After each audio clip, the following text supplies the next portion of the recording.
السلام عليكم، ازي حضراتكم؟ عاملين ايه؟ فيديو جديد مع بعض، فيديوهات نزلت شطب شقتك من شقه القاهره من اكتوبر اللي كنت وريتها لكم المره اللي فاتت.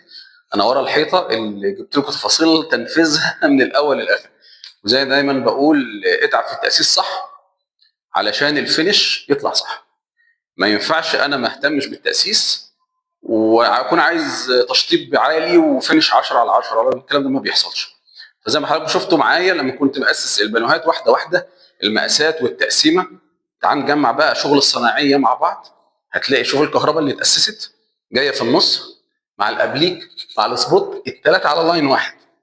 البانوهات نفس الكلام، معموله بنفس الاسلوب نفس الستايل، عامله على نيو كلاسيك علشان مش عشان ترند. انا ما بعترفش بحاجه اسمها ترند في اذواق، خاصه الشقق. ليه؟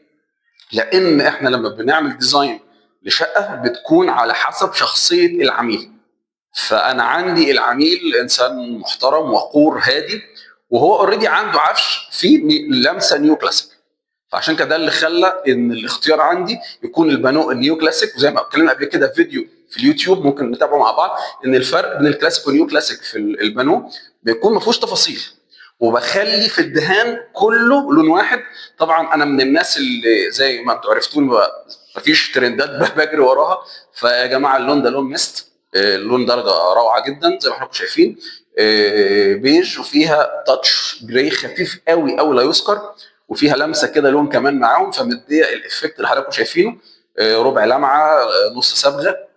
الفينش يا رب يكون حلو بالنسبه لحضراتكم ويكون مرضي للعميل، وده اهم حاجه طبعا.